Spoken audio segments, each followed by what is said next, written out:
कैसे हो आप सभी लोग। तो फाइनली हमारा चैप्टर फिनिश हो गया है बेटा, और उसके बाद अब बारी आ गई है एमसीक्यू क्वेश्चंस करने की हमारी। ठीक है, एमसीक्यू लगाएंगे। 15 क्वेश्चंस हैं आज हमारे पास। देखते हैं किसके कितने नंबर आते हैं, और अपने सही सही नंबर है ना मुझे कमेंट बॉक्स में बता देना। ठीक है, तो जल्दी से शुरू करते हैं। हमारा पहला question that is the standard unit of measuring land is. Palampur में पूरे चैप्टर में हमने देखा कि हम किस स्टैंडर्ड यूनिट का यूज कर रहे हैं लैंड को मेजर करने के लिए। बीघा, गुंठा, हेक्टेयर या किलोमीटर। आपको सबको पता है बहुत अच्छे से, जिसको नहीं पता है वो अब याद कर लो कि आंसर है हमारा हेक्टेयर। ठीक है, जो पालमपुर है वहां पे जो भी जमीन है उसको नापा जाता है बेटा हेक्टेयर में। ठीक है, so the answer is C. Next question देखते हैं बेटा हमारा। Palampur resembles a village of western part of the state of. कौन सा वो स्टेट है जिसको पालमपुर रिजेंबल करता है, उसके वेस्टर्न पार्ट को रिजेंबल करता है। तो वो स्टेट है बेटा Gujarat, Rajasthan, Maharashtra, Uttar Pradesh. The answer is Uttar Pradesh. ठीक है, उत्तर प्रदेश का जो वेस्टर्न पार्ट है वही, उसी को ही रिजेंबल कौन करता है, पालमपुर। ठीक है, नेक्स्ट क्वेश्चन का आंसर देखते हैं फटाफट। पहले क्वेश्चन तो देख लो, आंसर तो जब देखेंगे, है ना। During the rainy season farmers in Palampur grow. Rainy season में जो पालमपुर है वो क्या ग्रो करते हैं। तो देखो एक बार थोड़ा सा रिवाइज कर लेते हैं।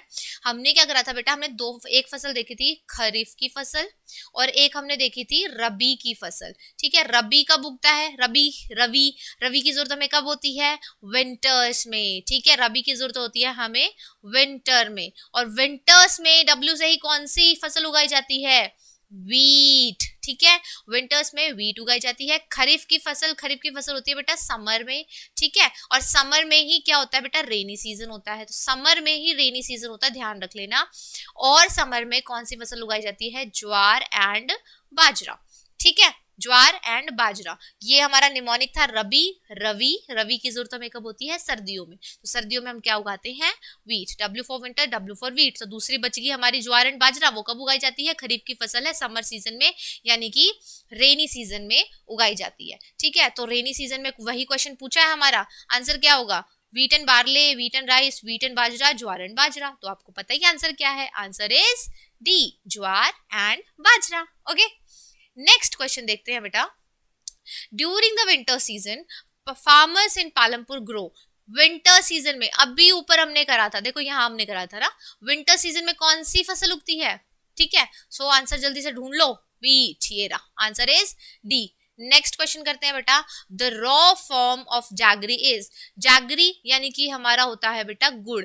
गुड़ की रॉ फॉर्म क्या होती है, गुड़ किससे बनता है, गन्ने से। और गन्ने को इंग्लिश में क्या कहते हैं, sugar, honey, beetroot, sugar cane, उसको बोलते हैं बेटा शुगर केन। ठीक है, गुड़ बनता है किससे, शुगर केन से। शुगर केन उगाते हैं, उससे गुड़ बनाते हैं, फिर उस शुगर को क्या करते हैं, शुगर को नहीं, जैगरी को वो अपने आस पड़ोस के गाँव में बेच देते हैं। ठीक है बेटा, ये स्मॉल मैन्युफैक्चरिंग का एक पार्ट है बेटा। स्मॉल मैन्युफैक्चरिंग यानी कि जो भी उनकी अदर फार्मिंग एक्टिविटीज थी उसमें आता है ये। ठीक है, हाँ जी। तो नेक्स्ट क्वेश्चन हमारा, to grow more than one crop in a piece of land during the year is known as. यानी कि एक सेम पीस ऑफ लैंड है हमारा, एक वन पीस ऑफ लैंड है, उस पे एक साल के अंदर आप एक क्रॉप से ज्यादा क्रॉप्स उगा पा रहे हो, उसको क्या कहते हैं। तो उसको बोलते हैं बेटा crop rotation, cultivation, single cropping, multiple cropping. उसको बोलते हैं बेटा मल्टीपल क्रॉपिंग। ठीक है, एक पीस ऑफ लैंड है हमारे पास, इसी के ऊपर कभी हमने खरीफ की फसल उगा दी, कभी हमने जैद की फसल उगा दी, कभी हमने रबी की फसल उगा दी, कभी हमने शुगर केन उगा दिया। साल में एक बार शुगर केन भी हार्वेस्ट करते हैं ये लोग। ठीक है, तो ये सारे काम हमने कर दिया ऐसे बार बार में, एक सीजन के बाद एक सीजन के बाद एक सीजन में। ठीक है, तो पूरे साल में अलग अलग सीजन में हमने अलग अलग क्रॉप्स को उगा दिया, इसी को हम क्या बोलते हैं, मल्टीपल क्रॉपिंग। ठीक है, मल्टीपल क्रॉपिंग हो गया बेटा। नेक्स्ट करते हैं हमारा सेवेंथ क्वेश्चन। सेवेंथ क्वेश्चन क्या कहता है बेटा, all farmers in Palampur grow at least two main crops. Palampur की कितनी मेन क्रॉप्स हैं, टू। ध्यान रख लेना, पालमपुर की कितनी मेन क्रॉप्स हैं, टू। उसके बाद हमें पालमपुर की मेन क्रॉप होगी, थर्ड क्रॉप कौन सी है, ये क्वेश्चन डायरेक्ट आ जाता है। क्या इसमें क्वेश्चन क्या पूछा है, एटलीस्ट टू मेन क्रॉप्स मे आर ग्रोइंग। तो देखो एक बार पढ़ लेते हैं कि हमने क्या क्या पढ़ा हुआ है। दो मेन क्रॉप है, ठीक है, या तो वो रबी की फसल में से उठाएगा या वो हमारी खरीफ की फसल में से उठाएगा, या तो वो ज्वार और बाजरा में से कुछ लगाएगा। ठीक है, क्योंकि एक ही फसल उगा सकते हैं, या फिर वो वीट की फसल। तो इनमें से कोई भी दो फसल उठा लेता है। तो दो मेन क्रॉप तो बेटा यही होगी हमारी, ओके, फिर उसके बाद बारी आती है बेटा थर्ड क्रॉप की। थर्ड क्रॉप हमारी कौन सी है? तो देखो हमारी जो थर्ड क्रॉप है वो है बेटा पटेटो। पटेटो, ठीक है, पटेटो कौन सी क्रॉप है? थर्ड क्रॉप है। ओके, दो मेन क्रॉप है, दो मेन क्रॉप के नाम आपसे मैक्सिमम पूछे नहीं जाते हैं, वैसे आपको बताना चाहिए कि दो मेन क्रॉप है। उसके बाद हमारी थर्ड क्रॉप कौन सी है? Potato. Once in a year कौन सी हार्वेस्ट होती है? देखो एक होती है हमारी शुगर केन। शुगर केन जो है बेटा वो once in a year grow होती है, ठीक है, साल में एक बार कौन सी फसल उगाई जाती है? वंस इन अ ईयर, तो वो कौन सी है बेटा? Sugar cane. ठीक है, ये आपके चार क्वेश्चन बनते हैं। फर्स्ट क्वेश्चन, कितनी मेन क्रॉप्स हैं? दो मेन क्रॉप्स हैं। थर्ड क्रॉप कौन सी है? पटेटो, ठीक है, और शुगर केन कौन सी क्रॉप है? ये बेटा वो क्रॉप है जो वंस इन अ ईयर आपकी वो हार्वेस्ट की जाती है। तो शुगर केन एक थर्ड क्रॉप है? नहीं, बिल्कुल गलत है ये वाला। Rice is a third crop? No. Potatoes as a third crop? Yes, ये बिल्कुल सही है। ठीक है, पोटैटोज क्या है? उसकी पालमपुर की थर्ड क्रॉप है। Onion as a third crop, ये तो हमारा हो ही गया गलत। So the answer is C. अगला देखो फटाफट से। yield is measured as a crop production on a given piece of land during, यानी कि आपको बताना है कि जो yield होती है, हमें पहले yield की डेफिनेशन रिवाइज कर लो बेटा। yield की जो डेफिनेशन होती है वो क्या होती है कि आप एक पीस ऑफ लैंड पे, एक सेम पीस ऑफ लैंड पे एक सीजन में, एक पीस ऑफ लैंड में एक सीजन पे आप कितनी क्रॉप की प्रोडक्शन कर रहे हो, दैट इज योर यील्ड। आया समझ में? एक पीस ऑफ लैंड पे एक सीजन पे आप कितनी क्रॉप की प्रोडक्शन कर रहे हो, that is called your yield. तो वही आंसर देख लेते हैं, कितने सीजन आए इसमें? वन सीजन आया, टू सीजन आया, थ्री सीजन आया, इसमें आया बेटा a single season. So the answer is C. Okay, तो चलो जल्दी जल्दी करते हैं नाइन्थ क्वेश्चन। हाँ जी, नाइन्थ क्वेश्चन क्या कहता है बेटा? द ग्रीन रेवोल्यूशन कब आया था? ग्रीन रेवोल्यूशन फटाफट से पहले बताओ मुझे। ग्रीन रेवोल्यूशन आया था 1967 में। ठीक है, ग्रीन रेवोल्यूशन कब आया था? 1966-67 में। इसको लेट 60s भी बोलते हैं, कुछ भी कह दो। Introduce the Indian farmer cultivate of, तो इसमें हमारी कौन कौन सी जो फसलें हैं वो जो उनका कल्टीवेशन हुआ था। देखो बेटा एक बार ग्रीन रेवोल्यूशन को फटाफट से रिवाइज कर लेते हैं। ग्रीन रेवोल्यूशन में हमारे कौन से मेथड लगे थे? मॉडर्न फार्मिंग मेथड्स लगे थे, एमएफएम, मॉडर्न फार्मिंग मेथड्स लगे थे ग्रीन रेवोल्यूशन में। दोनों ही क्वेश्चंस का मैंने आपको बताया हुआ है आंसर सेम होगा। कोई पूछ ले ग्रीन रेवोल्यूशन में कौन कौन से मेथड्स थे, वो आप बता देना, और कोई पूछे मॉडर्न फार्मिंग मेथड में तो भी वही बताएंगे। अब वो कौन से हैं फिर से रिवाइज करते हैं। देखो टोटल थे बेटा हमारे 5। द फर्स्ट वन इज कि हमारे HYV सीड्स जो है बेटा वो हमने यूज करे थे, हाई यील्डिंग वैरायटी सीड्स। ठीक है, इससे हमारी जो सीड्स हैं वो क्या थे, कैसे थे, ये आपको यील्ड की प्रोडक्शन ज्यादा देते थे। उसके बाद हमने बेटा फार्म मशीनरी यूज करी थी, tractors and all, harvester, thresher, ये सब यूज करे थे।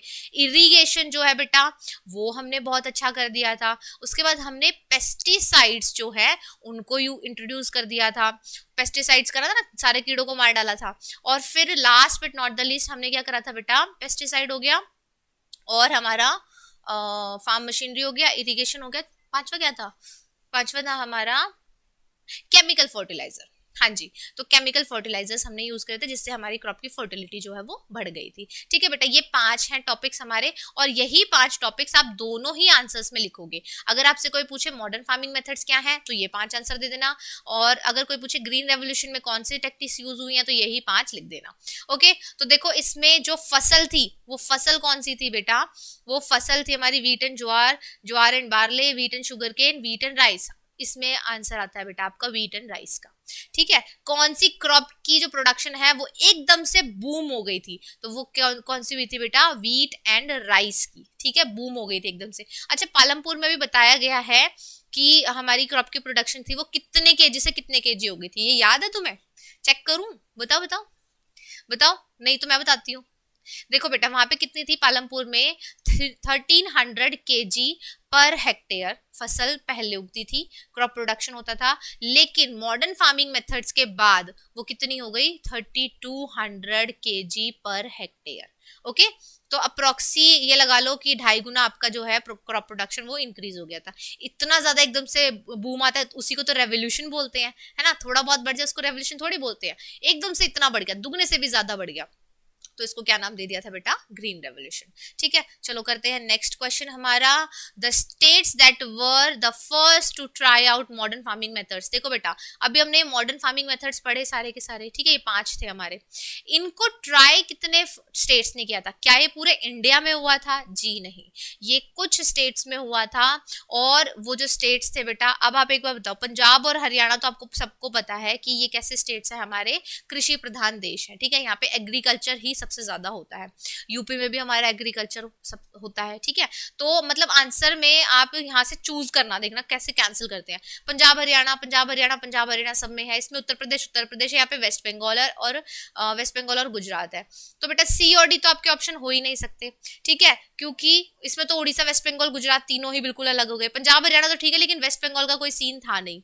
पंजाब हरियाणा ईस्टर्न उत्तर प्रदेश या वेस्टर्न उत्तर प्रदेश? आपको एक चीज याद है कि पालमपुर को कौन से स्टेट से रिजेंबल किया गया था? वेस्टर्न उत्तर प्रदेश से, वेस्टर्न यूपी से क्या करा गया है, बताया गया है कि जो पालमपुर है वो किसको रिजेंबल करता है? वेस्टर्न यूपी को। तो आंसर में भी सेम वही चीज है, जो चीज हमारी कहाँ हुई है, जो ग्रीन रेवोल्यूशन है बेटा, वो कहाँ कहाँ आया था हमारा? Punjab Haryana and western Uttar Pradesh. So the answer is A. Okay, चलो नेक्स्ट क्वेश्चन पे बढ़ते हैं। The minimum wages of a farm labourer set by the government is rupees. Minimum wages का मतलब क्या होता है कि इससे कम दिहाड़ी पे तुम काम मत करना, कम से कम तुम्हें इतनी दिहाड़ी इतनी मजदूरी तो मिलेगी।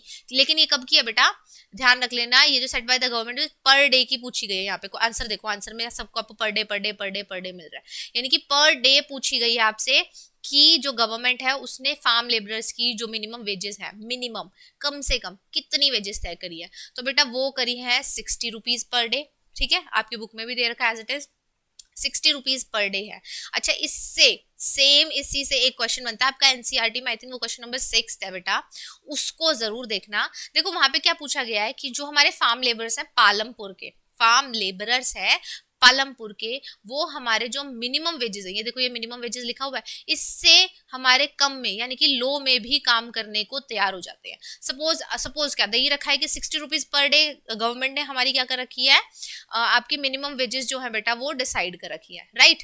अब ये जो 60 रुपीज पर डे है, इससे कम में भी लोग काम करने को तैयार है, क्यों तैयार है? ठीक है, तो देखो इसके आंसर्स हम कैसे लिख सकते हैं, उसी क्वेश्चन का आंसर मैं यहाँ पे बता रही हूँ आपको। देखो उसका आंसर ये हो सकता है, एक तो पहली चीज कि वो तो जो बेटा जितने भी फार्मर्स हैं, जो भी फार्म लेबर है वो अनस्किल्ड है, ठीक है, अनस्किल्ड है। उन लोगों को अगर आपके पास ज्यादा स्किल्स नहीं होंगे तो आप कम में काम करने को भी तैयार हो जाओगे, राइट। ज्यादा स्किल्स होंगे तो आप उसके लिए हमेशा पेमेंट अच्छी ही मांगोगे, फर्स्ट रीजन। दूसरी चीज क्या है बेटा, यहाँ पे एक और रीजन है कि हमारा ना जो भी यहाँ पे कंपटीशन बहुत ज्यादा है, ठीक है, कंपटीशन बहुत ज्यादा है फार्म लेबरर्स के बीच में। कहाँ पे? इधर पालमपुर में, पालमपुर की बात हो रही है, ध्यान रख लेना। यहाँ पे बेटा जितने लेबर है ना हमारे पास, लेबर तो हमारे पास बहुत ज्यादा है, लेकिन जो वर्क है, वर्क कैसा है, बहुत कम है। अब सपोज एक बंदा आता है, वो कहता है भाई मेरे को लेबर चाहिए, ठीक है, कई बार आपने लेबर चौक का भी नाम सुना होगा, इस तरीके से होती है अलग अलग शहरों में। तो वहां पे सारी लेबर आके बैठ जाती है और जिसको काम मतलब करवाना, जैसे कि सपोज तुम्हें कोई बंदे चाहिए काम करवाने के लिए, अपने घर में डेंटिंग पेंटिंग या कुछ भी कराना है, ठीक है, तो आप उस लेबर चौक पे जाओगे, वहां से लेबर अपने घर पे ले आओगे और फिर उनको बाद में दिहाड़ी मजदूरी अपनी दे दोगे। यहाँ पे बात क्या आती है बेटा, तो जो बंदे हैं, सपोज काम करने वाले हैं 20 पालमपुर में, जो बंदा है जो काम करवाना चाह रहा है उसको बंदे चाहिए 2, ठीक है, काम का रेशो ऐसे ही है बेटा, बहुत इन डिफरेंस है यहाँ पे, मतलब कि डिफरेंस बहुत ज्यादा है, ठीक है, बंदे चाहिए 2, लेकिन काम के लिए बंदे खाली कितने बैठे हैं? 20। अब ये कहता है कि ये सब कहते हैं भाई हमें मजदूरी कितनी मिलनी चाहिए? 60 रुपए। सबको मान लो पता है या नहीं पता, वैसे तो इनको पता नहीं है क्योंकि ये लोग अनस्किल्ड है, अनएजुकेटेड है, इनके पास एजुकेशन नहीं है, तो इनको नहीं पता कितने फार्मर्स को डिसाइड कर रखा है, मतलब मिनिमम वेजेस एंड ऑल, ये सब इनको नहीं पता है। पर अगर इनको कोई बता भी दे, एक बात बताओ, अगर इनको कोई बता भी दे तो भी फर्क क्या पड़ेगा, बंदे तो दो ही चाहिए हैं, ठीक है। ये कहता है कि भाई मैं तो 30 रुपए में काम करवाने वाला हूँ, किसी को आना है तो आ जाओ। इन 20 में से बेटा कुछ लोग ये भी सोचेंगे कि यार कुछ ना मिलने से बेटर है कि कुछ तो मिलेगा। 60 रुपए तो मिलेंगे नहीं, लेकिन कम से कम 30 तो मिल रहे हैं, तो एटलीस्ट हम इस 30 रुपए के लिए काम कर ले। घर कम से कम खाली हाथ तो नहीं जाएंगे। आज कम से कम मुझे और मेरे बच्चों को भूखे तो नहीं सोना पड़ेगा। हम कम खाएंगे लेकिन एटलीस्ट खाएंगे तो ये वाला हाल है बेटा। वहां पे क्या है कि आपके पास जो लेबर है वो बहुत ज्यादा है और वर्क जो है वो बहुत कम है, यानी कि डिमांड काम की बहुत ज्यादा है, ठीक है, और सप्लाई नहीं, डिमांड कम है, सॉरी, काम की डिमांड कैसी है, कम है, क्योंकि वर्क कम है ना, और सप्लाई बहुत ज्यादा है, यानी कि लेबर क्या है, बहुत ज्यादा है वहां पे। तो इसीलिए क्या है, वो लोग कम वेजेस पे काम करने के लिए भी रेडी हो जाते हैं। साथ साथ हमने एनसीईआरटी वाला क्वेश्चन भी कर लिया है। अब चलो देखते हैं नेक्स्ट क्वेश्चन बेटा। हाँ जी, नेक्स्ट क्वेश्चन हमारा क्या कहता है बेटा, people in Palampur feed there buffaloes on various kinds of grass and jowar and bajra that grows during the. हमारे जो पालमपुर की बात यहाँ पे चल रही है उसमें आपने देखा होगा कि वो लोग अपने लिए क्या वीट, ज्वार, बाजरा, राइस, ये सब क्या नाम है, उगा रहे हैं अपने लिए, ठीक है बेटा। अब इन्होंने क्या करा, उगा लिया, वो खा लिया, जो उसका जो भी मेन चीज थी, मेन पार्ट था, वो हमने खा लिया। लेकिन जो साइड का पार्ट होता है, जो हमारा बचता है, उसको हम क्या करते हैं, उसको हम अपने जो भी हमारी भैंस हैं, भैंसियां, हमारी हमारी गाय है, हमारी यानी कि कैटल है, उसको हम दे देते हैं खाने के लिए, ठीक है। उसको ग्रीन चारा या सूखा चारा, जैसे भी करके हम उसको चारा डाल देते हैं।